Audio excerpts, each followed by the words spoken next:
दोस्तों, मेरा नाम गुरचरण सिंह ਬੱਬਰ है। मैं 3 डेली मॉर्निंग अखबारां ਦਾ ਐਡੀਟਰ ਇਨ ਚੀਫ ਹਾਂ। ਇਸ ਕਰਕੇ ਮੇਰੇ ਕੋਲ ਕਿਸਾਨ ਅੰਦੋਲਨ ਦੇ ਬਾਰੇ ਟੌਪ ਸੀਕ੍ਰੇਟ ਬੜੀ ਇਨਫੋਰਮੇਸ਼ਨ ਹੈ, ਮੈਂ ਜਿਹੜੀ ਤੁਹਾਡੇ ਨਾਲ ਸਾਂਝੀ ਕਰਨ ਲੱਗਾ। ਮੈਂ ਤੁਹਾਨੂੰ ਦੱਸਣਾ ਚਾਹੁੰਦਾ ਕਿ ਸਰਕਾਰ ਕਿਸੇ ਵੀ ਕੀਮਤ ਤੇ ਕਿਸਾਨਾਂ ਦੇ ਇਹ 3 ਕਾਨੂੰਨ ਜਿਹੜੇ ਨੇ ਉਹ ਵਾਪਸ ਨਹੀਂ ਲਏਗੀ। ਇੱਕ ਸਰਕਾਰ ਨੇ ਅੰਦਰ ਹੀ ਅੰਦਰ ਇੱਕ ਫੈਸਲਾ ਕਰ ਲਿਆ ਕਿ ਇਹ ਕਾਨੂੰਨ ਵਾਪਸ ਨਹੀਂ ਹੋਣਗੇ ਔਰ ਸਰਕਾਰ ਸਿੰਧੂ ਬਾਰਡਰ ਤੇ ਜਿਹੜਾ ਧਰਨਾ ਕਿਸਾਨਾਂ ਦਾ, ਇਸ ਧਰਨੇ ਤੋਂ ਬਹੁਤ ਘਬਰਾ ਗਈ ਹੈ। ਇਸ ਕਰਕੇ ਸਰਕਾਰ ਜਿਹੜੀ ਹੈ बहुत जल्द एक बहुत वड्डी कार्रवाई सिंधु बार्डर ते करन वाली है। सरकार ने तैयारी कर ली है। इस कार्रवाई दे विच सरकारी जो सूचना ने मेरे कोल सैटेलाइट के द्वारा काम हो रहा है, ड्रोन के द्वारा काम हो रहा है। इस धरने दे विच सिंधु बार्डर दे विच बहुत वड्डी गिनती दे विच प्राइवेट एजेंसियां काम कर रही ने सरकार दा। उत्थे इस गल का पता लगाया जा रहा है कि कितने बच्चे ने, कितनियां औरतां ने, कितने बुजुर्ग ने और कितने नौजवान ने और कितने लीडर ने। ये सूचना इकट्ठियां करके उसते एक ऑपरेशन करने की तैयारी की जा रही है। सरकार बहुत जल्द किसी दिन अद्धी रात नूं, ठंडी रात नूं लाइटां बुझा के अंधेरे दे विच वड्डियां टार्चां दे सहारे नाल बहुत वड्डी गिनती दे विच पैरामिलिटरी फोर्स दे मदद नाल हो सकता है। इस दे विच सरकार जिहड़ी है वो BSF CRP दी वड्डी मदद लवे। इस दे नाल नाल सरकार बहुत वड्डी गिनती दे विच गिरफ्तारियां करके बंदियां नूं इत्थों चुक के लै जाणगे ते दूसरी तरफ पंजाब ते हरियाणा दे विच अचानक कर्फ्यू लगा देंगे। इससे भी इस तरह दियां भी खबरां मेरे कोल आ रही ने ताकि हरियाणा ते पंजाब दे विच किसी भी तरह का रिएक्शन ना होवे। ये कार्रवाई जिहड़ी है बहुत वड्डे पद्धर ते होण जा रही है क्योंकि सरकार ने किसी भी कीमत के उत्ते चुकना नहीं। RSS और BJP का एक फैसला है कि अगर असी किसानां दी इस मंग नूं मन लिया ते 3 कानून असी वापस लै ले ते मोदी दी वो जिहड़ी दहशत है, मोदी दी जिहड़ी परसनैलिटी है वो खत्म हो जाएगी। फिर साडे वास्ते अगे बड़ियां मुसीबतां खड़ियां हो जाणगियां कि मोदी चुकदा है। हुण तक एक मोदी ने अपना इंप्रैशन बना रखा सी कि मोदी ना चुकदा है ना डरदा है। मोदी अपनी गल तो पीछे नहीं हटता। इस करके मोदी ने और मोदी सरकार ने यह पक्का फैसला कर लिया है कि असी किसी भी कीमत पे किसानां दे 3 कानून वापस नहीं लेने। सूत्र जिहड़े टॉप सीक्रेट खबरां दे रहे ने उन्हां दा कहना है कि संघ परिवार ने मोदी दी पूरी मदद करन दी ठान लई है। BJP दा ब्लॉक लेवल दा लीडर भी मोदी दी मदद करेगा। सरकार पूरी ताकत इस्तेमाल करेगी ਔਰ ਇਸ ਐਜੀਟੇਸ਼ਨ ਨੂੰ ਕੁਚਲਣ ਦੀ ਪੂਰੀ ਕੋਸ਼ਿਸ਼ ਨਹੀਂ ਕੀਤੀ ਜਾਏਗੀ, ਕੁਚਲ ਦਿੱਤਾ ਜਾਏਗਾ। ਐਸੇ ਹਾਲਾਤ ਦੇ ਵਿੱਚ ਮੈਂ ਬਹੁਤ ਸੀਨੀਅਰ ਬੰਦਾ, ਮੈਨੂੰ ਲੱਗਦਾ ਹੈ ਬਹੁਤ ਵੱਡੀ ਗਿਣਤੀ ਦੇ ਵਿੱਚ ਲੋਕ ਜਿਹੜੇ ਨੇ ਇਸ ਸਰਕਾਰੀ ਕਾਰਵਾਈ ਦੇ ਵਿੱਚ ਮਾਰੇ ਜਾ ਸਕਦੇ ਨੇ, ਬੜੀ ਵੱਡੀ ਗਿਣਤੀ ਵਿੱਚ ਜ਼ਖਮੀ ਵੀ ਹੋ ਸਕਦੇ ਨੇ, ਬਹੁਤ ਵੱਡੀ ਤਾਦਾਦ ਦੇ ਵਿੱਚ, ਕਿਉਂਕਿ ਸਰਕਾਰ ਨੇ ਨਹੀਂ ਮੰਨਣਾ। ਸਰਕਾਰ ਨੇ ਪੂਰਾ ਆਪਣਾ ਮੀਡੀਆ ਮੁੱਠੀ 'ਚ ਕਰ ਲਿਆ। ਮੀਡੀਆ ਸਰਕਾਰ ਦਾ ਪੱਖ ਲਏਗਾ, ਸਰਕਾਰ ਨੂੰ ਜਸਟੀਫਾਈ ਕਰੇਗਾ, ਸਰਕਾਰ ਦਾ ਜਿਹੜਾ ਕਾਰਵਾਈ ਹੈ ਉਸ ਨੂੰ ਠੀਕ ਠਹਿਰਾਏਗਾ। और सारी सरकारी मशीनरी, जितनी सरकारी मशीनरी है, वो सरकारी मशीनरी इस एजिटेशन ਨੂੰ ਕੁਚਲਣ ਦੇ ਵਿੱਚ, ਦਬਾਉਣ ਦੇ ਵਿੱਚ ਕੰਮ ਕਰੇਗੀ।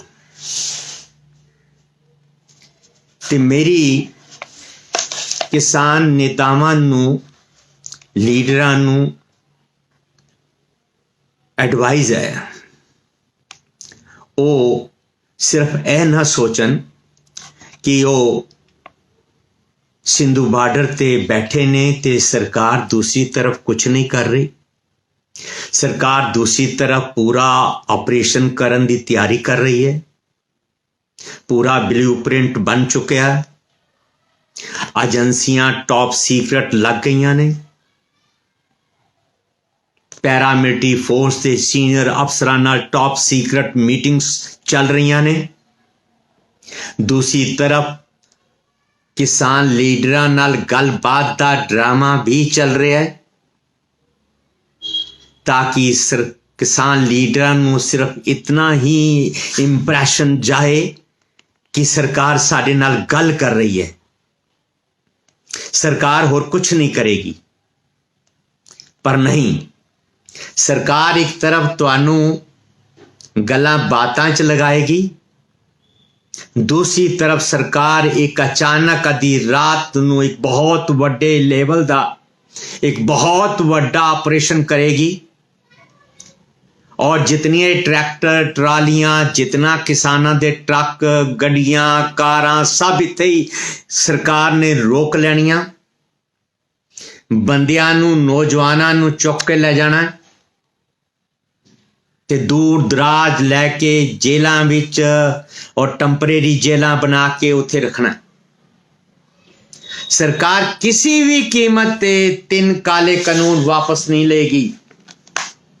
ਜੇ ਕਿਸੇ ਦੇ ਮਨ ਵਿੱਚ ਇਸ ਗੱਲ ਦਾ ਭੁਲੇਖਾ ਹੈ ਤੇ ਉਹ ਕੱਢ ਦੇਣ।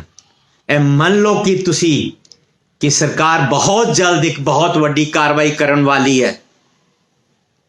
मेरा मकसद सिर्फ और सिर्फ इतना है कि मैं किसान लीडरां ਨੂੰ अलर्ट कर देवां कि तुसी होशियार रहो कि यह कार्रवाई होगी, होवेगी। यह कार्रवाई हो सकता है टिगरी बॉर्डर ते भी होवे एट ए टाइम। यह भी चांस ने कि गाजीपुर ਦੀ ਤਰਫ ਵੀ ਨਾਲ ਕਰਨ। ਪਰ ਜੋ ਹੁਣ ਤੱਕ ਦੀ ਖਬਰ ਹੈ,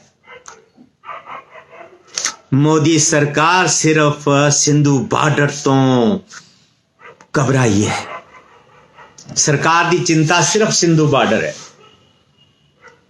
ਸਰਕਾਰ ਸਿੰਧੂ ਬਾਰਡਰ ਤੇ ਬਹੁਤ ਜ਼ਬਰਦਸਤ ਆਪਰੇਸ਼ਨ ਕਰਨ ਦੀ ਤਿਆਰੀ ਵਿੱਚ ਹੈ। ਇਸ ਕਰਕੇ ਕਿਸਾਨ ਲੀਡਰਾਂ ਨੂੰ ਆਪਣੀ ਨੀਤੀ, ਰਣਨੀਤੀ ਦੇ ਉੱਤੇ ਪੂਰੀ ਤਰ੍ਹਾਂ ਵਿਚਾਰ ਕਰ ਲੈਣਾ ਚਾਹੀਦਾ ਹੈ ਤਾਂ ਕਿ ਕਿਸਾਨਾਂ ਦਾ ਨੁਕਸਾਨ ਨਾ ਹੋਵੇ। ਔਰ ਸਰਕਾਰ ਨੂੰ ਮੈਂ ਐਡਵਾਈਸ ਕਰਾਂਗਾ, ਇੱਕ ਸੀਨੀਅਰ ਜਰਨਲਿਸਟ ਹੋਣ ਦੇ ਨਾਤੇ, एक किताबां दा आथर होने दे नाते, एक बड़ा सीनियर जर्नलिस्ट होने के नाते मैं सरकार नूं एडवाइस करांगा कि सरकार किसानां दे इस अंदोलन नूं दबाण वास्ते ताकत का इस्तेमाल ना करे। अगर वो ताकत का इस्तेमाल करन दी सोच रहे ने या करन दी कार्रवाई करन वाले ने, यह बहुत वड्डी इतिहासक गलती होएगी। इसका खमियाजा पूरा देश भुगतेगा। मेरी सलाह है, मोदी सरकार किसानां नाल बैठ के किसानां दियां मंगां मन लहे ते इस अंदोलन नूं खत्म किया जाए, वरना